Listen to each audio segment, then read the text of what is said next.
মাধ্যমে বইলে রাখি খুনি হাসিনা বাইচে আছে কিনা আমরা নিশ্চিত না।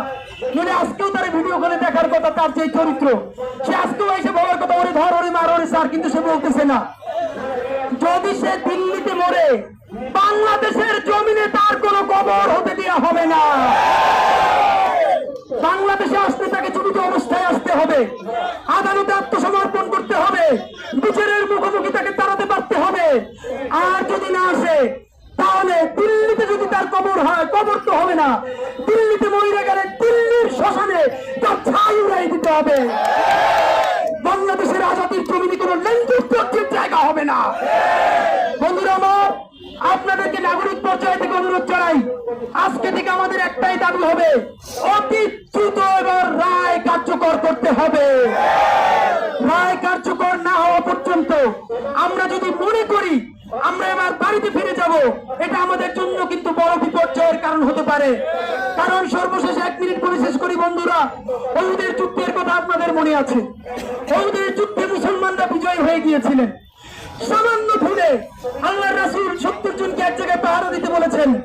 তারা বলেছে না, এখন তো সবাই জিতেই গেছি, আমরা ওখানে যাই। সেই ভুলের কারণে সেই তৎকালীন শত্রুরা এসে, কাফেররা এসে মুসলমানদেরকে কিন্তু ন্যায় করে দিয়েছিল। আমরা সেই অবস্থায় আছি।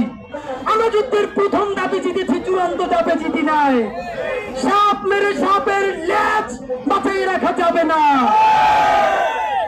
আমাদের যে বিপ্লবী ভাইরা 75-এ বিপ্লব করছিলেন, 2-1টা ল্যান্ডা বাঁচাই রাখার কারণে এখন বাংলাদেশের কি অবস্থা হয়েছে দেখেন।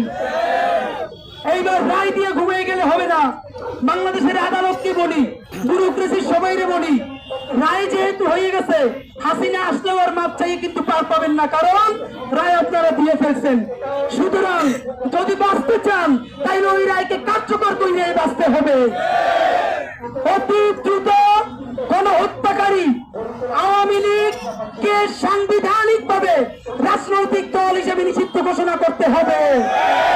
যুবলীগ ছাত্রলীগকে নিষিদ্ধ ঘোষণা করতে হবে। এবং ইন্ডিয়ার কাছে যদি ইন্ডিয়া আমাদেরকে গণহত্যাকারীটিকে ফিরিয়ে না দেয়, অতি দ্রুত ইন্টারপোলের রেড অ্যালার্ট জারি করতে হবে। ইন্টারপোল থেকে যদি রেসপন্স না পাওয়া যায়, প্রত্যেকটা আন্তর্জাতিক ফোরামে, কমিউনিটিতে বাংলাদেশ সরকারকে প্রতিদিন বলতে হবে, আমার ফাঁসির আসামি ভারতে লুকিয়ে আছে, আপনারা ওরে ফেরত দিতে বলেন।